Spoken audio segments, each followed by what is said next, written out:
Good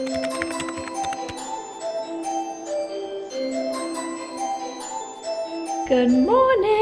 I have a flight to catch in a couple hours, so I figured let's do a little chatty sit-down Q&A before I'm on a plane sitting and traveling to Central Time Zone. Hi guys, welcome back to my channel. If y'all are new here, my name is Caroline. You should totally subscribe and join the man fam. I don't know why I ever stopped saying that intro. I've done YouTube for so long, but I used to always say that. And then if you know the iconic outro, you're a real one. I posted on my Instagram story a little questionnaire thing, and this is my first time seeing y'all's questions, so I'm excited to see what y'all have to say. Texas or Idaho?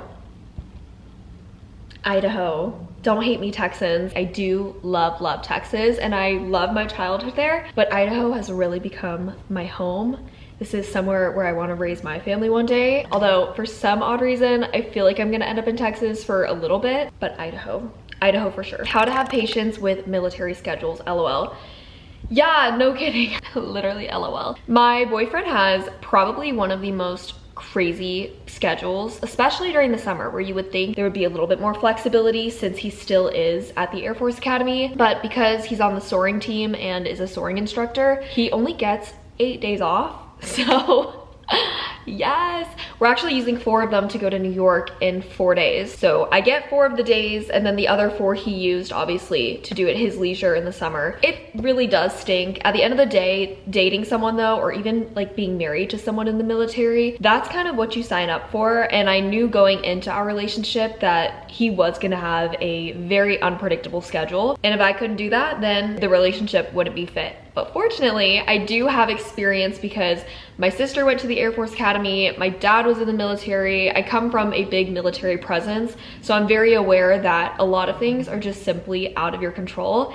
And so the best way for me to deal with it is to keep myself busy and to just be okay and roll with the punches, because sometimes you are just not gonna have any say and you have to be okay with that. Maybe that's not the answer you were looking for, but what's something that you're looking forward to in the future? I am looking forward to this trip to New York. Future meaning 4 days, but genuinely I'm so excited to travel to New York with Griffin. It's very rare that he and I get alone time. Usually if I go to visit him, we stay at his sponsor family's house, and there's a ton of boys there, like all of his friends, which I love. I love being a part of his world, but really the only time that he and I have alone is when he comes to Boise, because it's just my house and we can spend our time here. There's no other people that are like with us where we have to filter conversations, and you know, if you know, you know. It's a lot easier when you're dating someone in college where you can have those everyday conversations, create a routine for yourselves, but long distance does make it hard, and I'm so excited for the day where we don't have to do it anymore, because I don't think humans were designed to do long distance. How are you feeling about graduation coming up? I feel like I've gone through my degree with you. That is the sweetest thing ever. I feel so many mixed emotions. I just came back from McCall, Idaho with a couple of my friends, and when we were up there, we had many long talks. I think the general consensus of what I told them was that I'm really excited academically to be done. Like, I'm very checked out in terms of the academic portion, but I don't think I'm ready to say goodbye to my friends and my life here in Boise. I have fallen so in love with the campus, with my community and my life. It's gonna be really weird graduating. Also, another thing that people don't talk about is what the heck life is like once you are done with school. Like, I have never known life without school to keep me accountable, to keep my schedule regulated. So thinking about not having that one day is gonna be really scary. But also I think it's gonna be really exciting, because what I've heard just talking to people older than me who are fresh graduates or graduated a very long time ago, they said that once you start building your own routine, if you become an entrepreneur or if you go into the workforce and work under someone, you do end up falling into the groove and you find your own routine then. But it is kind of weird to not have school regulate your schedule. Best advice for incoming freshmen at college: go to all of the cheesy first events that your school provides. I say cheesy because a lot of people actually clown on that stuff, but that's what helped me get my foot in the door and make friends of my own, because I came from Texas where I didn't know anyone here. When I was a freshman, Boise State did something like Movie on the Lawn. There's a picture of me that they also literally use every single year. It's when I had my, I call it skunk hair because I had like blonde and brown hair. They use that photo every single year and post it, and honestly it was from a really good memory, and I'm laying on the lawn with my best friend now. And I know there was also like a splatter paint party. I did not go to that one because I think I was busy that day, but that one looked really fun little raves and things like that. So definitely don't be afraid to maybe put yourself out there, feel a little awkward, because everyone else is in the same boat when you're a freshman.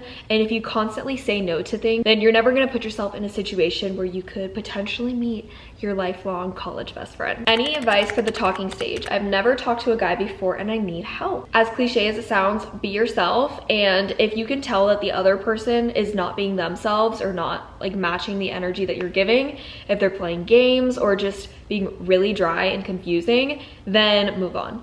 That's honestly my biggest advice. I feel like so much of the talking stage is all about just games, and if the talking stage is all games, then let's say you start dating, your whole relationship will be about games. So I prefer people who are unapologetically and authentically themselves, because that's how I am. Like, I do not have any time to beat around a bush or do anything like that. If you're in the talking stage, show up as the person that you show up around your family, your friends, and if that person gives you a hard time for that, then they're not the one. Best place to eat downtown Boise? Ooh, hard question. I used to say Wilder. Wilder is still a really good place, but they switched to avocado oil and I'm very allergic to avocado oil. So I'm gonna go with a Caro Boards and Bottles, because that's where I had my 21st birthday at. It's very classy, but also really good prices. Like, I'm pretty sure their lunch special is like, you can do half flatbread, half salad, and their flatbreads are phenomenal. If you ever go, tell the owners that I sent you, because they're literally my favorite humans ever. And also get their donut holes. They have filled donut holes that are to die for. And I'm a huge fan of their spicy sausage flatbread. You should try it. What are your post-grad plans? Honestly, everything is all up in the air right now. In a nutshell, I could either continue working for the company that I'm currently interning at. They're based in San Francisco, and who knows if I move to San Francisco or if I stay here, work remote. And it would be a huge privilege to continue to be able to work with them, because I love the company. I love what they stand for. Another option is if Griffin and I get married, which, like I said, I'm not the one who's gonna be getting down on the knee or doing anything like that, but we have been very open about wanting to get married, especially because with the military lifestyle, I feel like they're not super accommodating to if you're a girlfriend. Usually if you're married, then they kind of take your relationship or take you more seriously. Plus, I've just always known that I've wanted to get married young, and I never dated just to date. I always dated with the intention of getting married. We've been dating for over a year and a half now,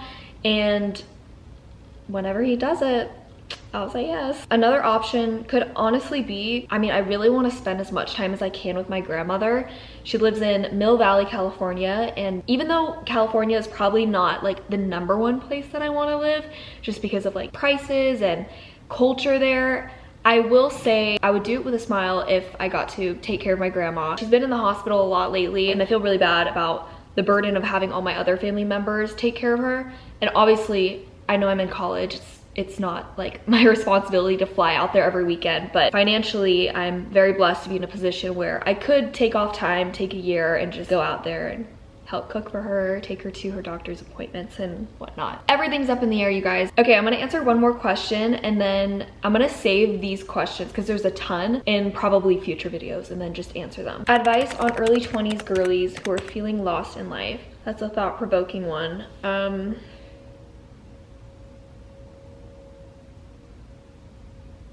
I know not everyone is religious, but I think for me, what always helps is spending time in the Word. Also, I think pouring more into your hobbies and less into your screen time.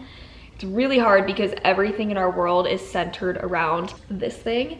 But genuinely, I've noticed that the days where I spend significantly less time on my phone, I feel better about myself. I feel more productive with what I'm doing with my life. And honestly, I feel like my purpose has more of a clearer vision. So even though it may be the unpopular thing to do, like deleting social media or deleting apps off of your phone for a temporary amount of time, honestly, do that, and that's a really good place to start. and then pour into your hobbies. If you've always wanted to learn how to play guitar, or if you've always wanted to learn how to sing, invest the money into taking lessons, because who knows, maybe it could be a really good outlet or form of therapy for you. Also, if you're feeling lost in life, I think ask people for help and ask people for advice. The worst thing that anyone could do is suffer in silence. I have been so guilty of that. Sometimes when my plate feels like there's a million things on it, I will keep the timer ticking, and then one day when it finally explodes, it's just awful for me, it's awful for the people around me. And so talk about things, ask people for help, and don't suffer in silence. The best pieces of advice that I've ever received in my life have always been from people older than me. By the grace of God,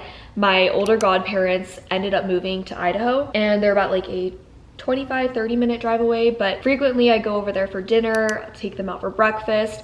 Just the pieces of advice and being able to talk about my life with them and get their wisdom and years of insight honestly really helped a lot with keeping me on track and staying sane, because it's really easy when you're in your 20s to kind of compare yourself to everyone else and feel lost in the sauce of this crazy world. I'm gonna go finish packing, then we've got a flight to catch to Austin, and then there's more craziness. I love talking, I'm a very chatty person, so I hope you guys enjoyed this little Q&A sit down older sister sesh. Okay.